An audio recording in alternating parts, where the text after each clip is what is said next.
हरे कृष्ण। संसार में पत्ता भी ईश्वर की मर्जी के बिना नहीं हिलता, ऐसा सुना तो सबने है, पर विश्वास रख के मानते कितने लोग हैं, ये वह स्वयं से पूछें।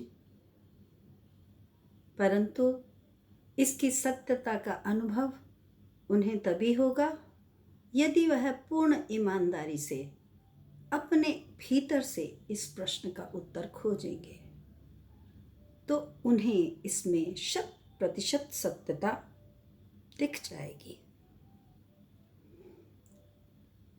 उस प्रभु ने हमें यह सुनहरी अवसर दिया, यह मनुष्य का जीवन दिया, और इस मनुष्य के जीवन को प्राप्त करके हमें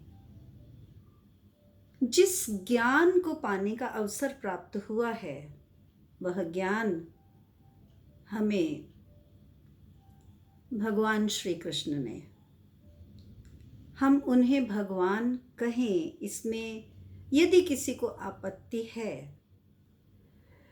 तो उसकी आपत्ति मैं निश्चय पूर्वक कह सकती हूँ और दृढ़ता से कह सकती हूँ कि उसकी आपत्ति निराधार है, क्योंकि न तो उस व्यक्ति ने श्री कृष्ण द्वारा दिए गए ज्ञान को पढ़ा, न उसे समझा, और यदि टुकड़ों में पढ़ा और समझा तो उसे अधूरा ज्ञान प्राप्त हुआ, और इसीलिए वह उन्हें ईश्वर मानने से इनकार कर सकता है।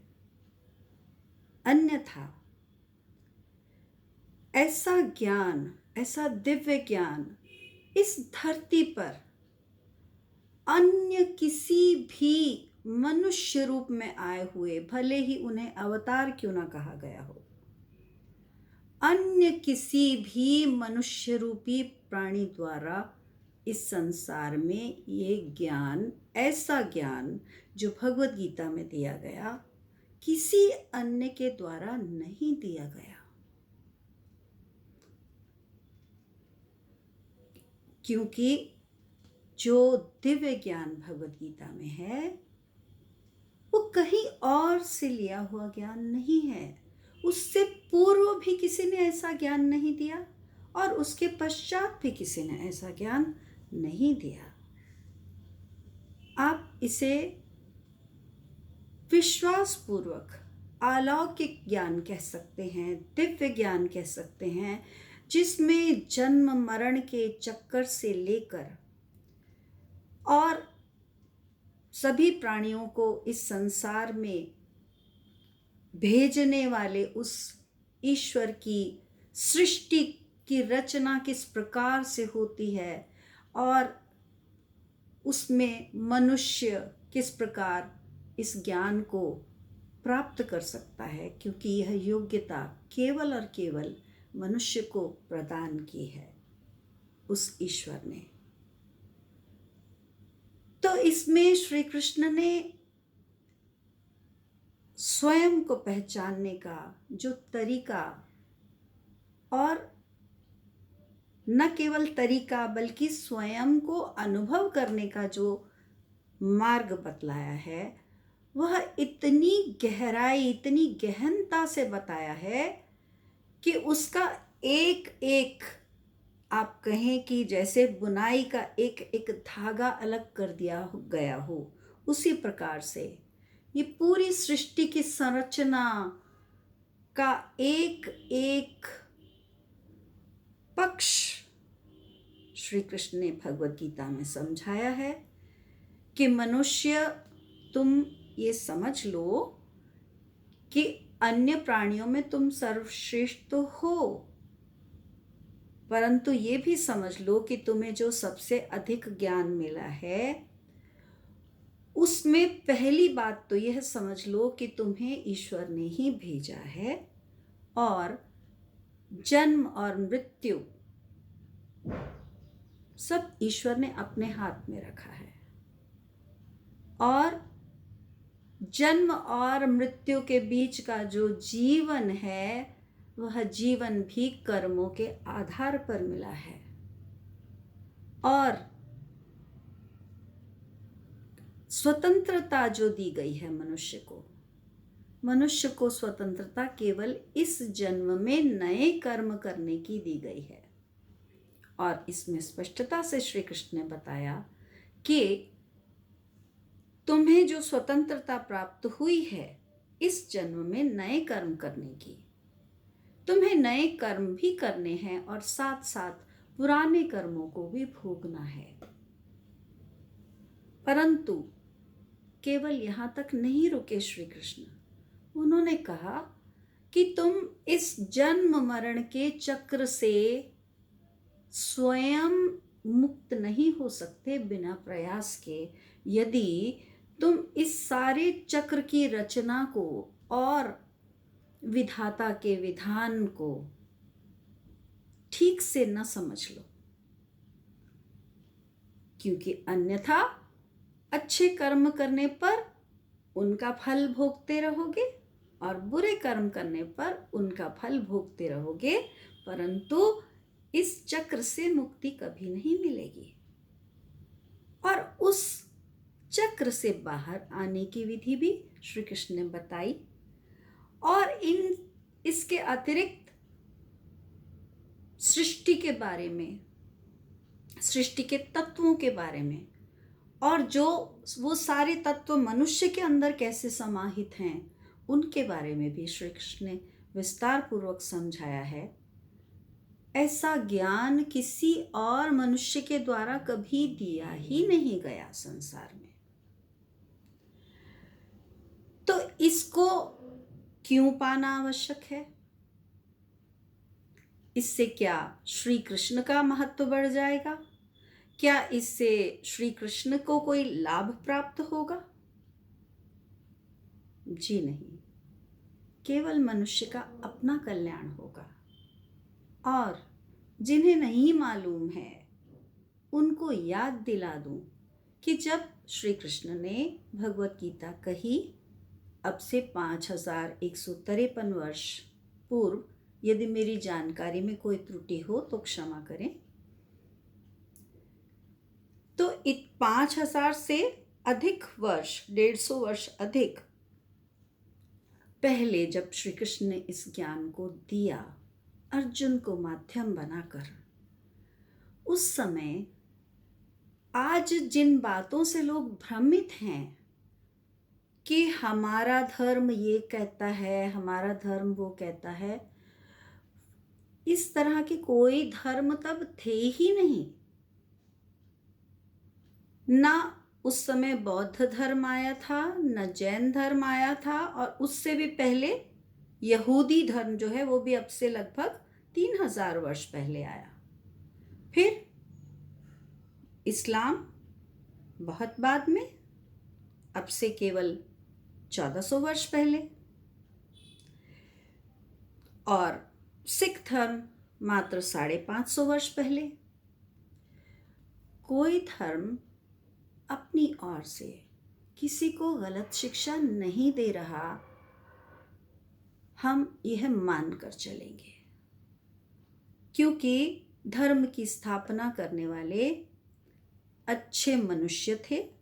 उन्होंने अपनी तरफ से अच्छे समाज की रचना करने का प्रयास किया और इसीलिए उनको इतने फॉलोअर मिले। और एक सबसे बड़ी बात ये होती है कि जैसे एक कक्षा में भी एक अध्यापक बच्चों को पढ़ाता है तो सभी बच्चे एक सा ज्ञान नहीं लेते। 100% ज्ञान सब बच्चों को नहीं मिल जाता और बच्चे अनेक त्रुटियां करते हैं समझने में और उसको अप्लाई करने में। इसी प्रकार हर धर्म के फॉलोअर जो उनके धर्म के संस्थापक थे, उन्होंने जिन अच्छे विचारों को प्रतिपादित करने का प्रयास किया उसको 100% नहीं समझ पाते और अनेकों प्रकार की त्रुटियां करते हैं। तो हमारा किसी अन्य से विरोध नहीं है, यह मैं स्पष्ट कर दूं, क्योंकि भगवत गीता श्री कृष्ण ने मानव मात्र के कल्याण के लिए कही थी। इस धरती को टुकड़ों में मानव ने बांटा, श्री कृष्ण ने नहीं।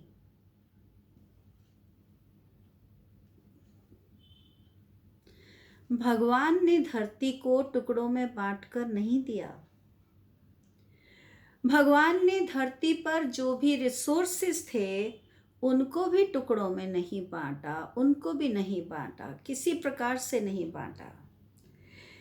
ईश्वर की तरफ से जो कुछ भी धरती पर प्राप्त था वह सभी मनुष्यों के लिए था, परंतु मनुष्य ने एक दूसरे के साथ प्रेम से रहने के बजाय उसके अतिरिक्त मैं और मेरा, पहले लड़ाई भूभाग से प्रारंभ हुई कि धरती का ये टुकड़ा मेरा, फिर धरती के रिसोर्सेस के लिए झगड़ा हुआ। और होना तो ये चाहिए था कि ईश्वर की दी हुई धरती पर सब आराम से रहते, क्योंकि पशु तो अपनी आवश्यकता के लिए लड़ते हैं और मनुष्य ने आवश्यकता से अधिक प्राप्त करने के लिए लोभ के कारण, अहंकार के कारण जो झगड़े प्रारंभ किए उनका आज तक अंत नहीं हो पाया है। और मनुष्य अपने आप को बहुत प्रगतिशील कहता है, परंतु आज भी मनुष्य ने प्रेम से पूरे संसार में रहना नहीं सीखा है। यहाँ तुलसीदास जी की वह बात लागू होती है, भय बिन होत न प्रीत गोसाई। इसको अगर इन अर्थों में लें तो प्रीत और भय तो विपरीत भाव है, तो प्रीत के लिए भय की क्या आवश्यकता है। परंतु तुलसीदास जी ने लिखा है, इतने बड़े विद्वान ने लिखा है, तो उसका अर्थ तो होगा।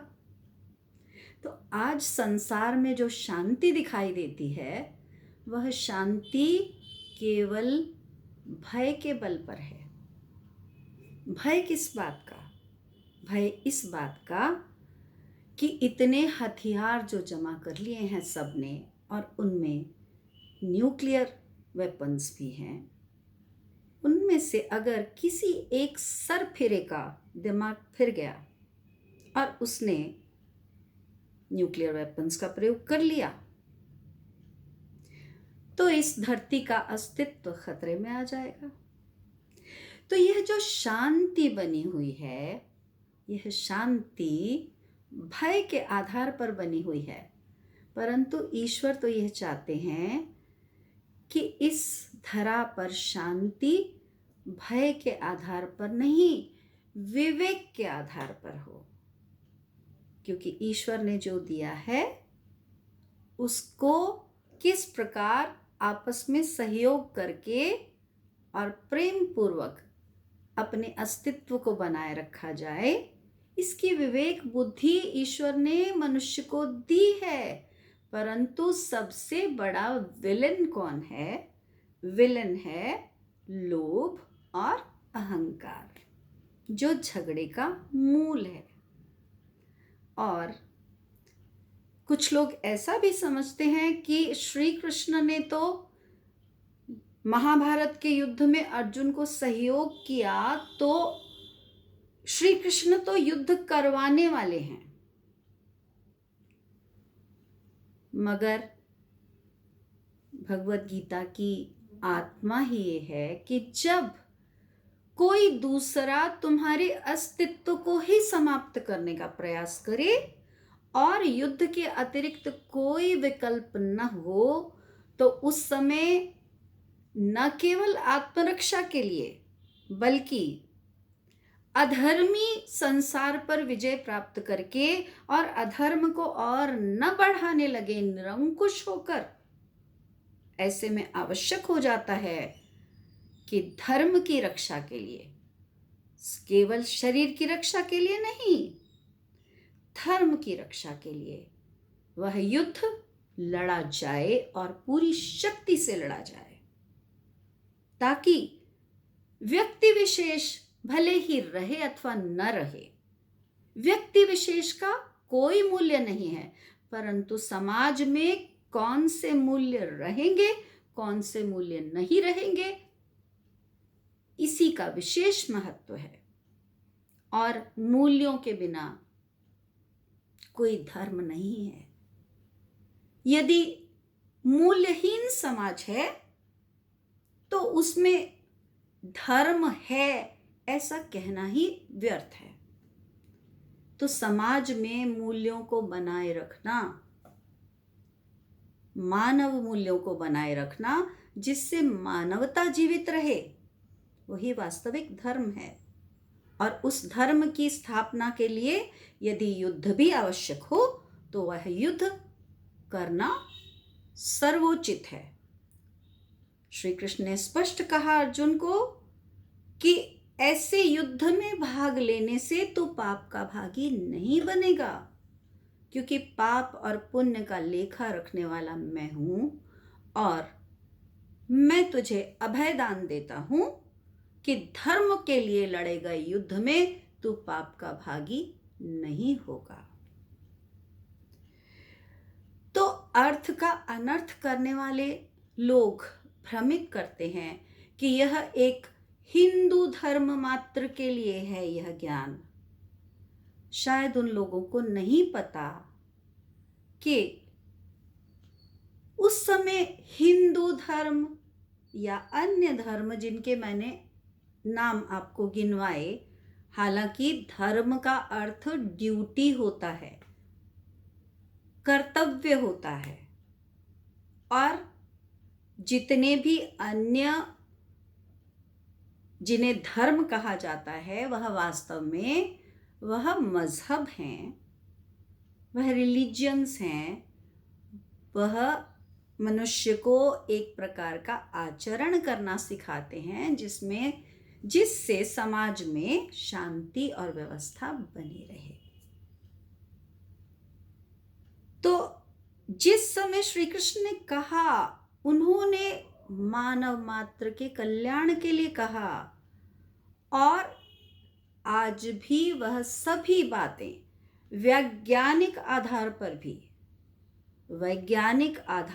भी 100% सही हैं, क्योंकि यह शरीर के इंटरनल सिस्टम केवल शरीर का नहीं, शरीर से यहाँ मेरा तात्पर्य है भावनाओं के इंटरनल सिस्टम के बारे में भी बताता है कि मनुष्य की भावनाएं उत्पन्न कैसे होती हैं और फिर वह अनियंत्रित किस प्रकार से हो जाती हैं।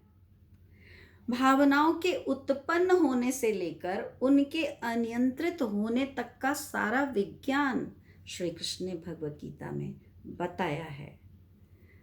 तो मैंने आप लोगों से यह वचन दिया था कि मैं प्रभु कृपा से, उनकी अनुमति से भगवत गीता के एक एक श्लोक को लेकर, और वो भी पूरे 700 श्लोक नहीं, अपितु उनमें से कुछ चुने हुए श्लोक, मैं अभी संख्या निर्धारित नहीं कर रही हूं, मगर जो भी महत्वपूर्ण श्लोक हैं उनको प्रत्येक अध्याय में से लेकर उनको व्याख्या सहित समझाऊंगी। और इसके अतिरिक्त वह व्याख्या हिंदी में भी होगी एक छोटी वीडियो में।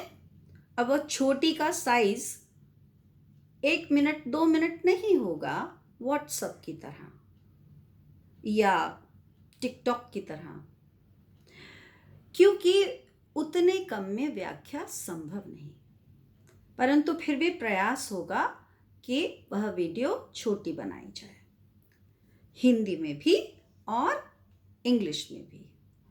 और तीसरी एक वीडियो प्रत्येक श्लोक के बारे में इस प्रकार की रखूंगी जिसमें उस श्लोक को एक साधारण गायन के रूप में याद किया जा सके। वह गायन बहुत कठिन नहीं होना चाहिए ताकि वो सभी उसे ग्रहण न कर सकें।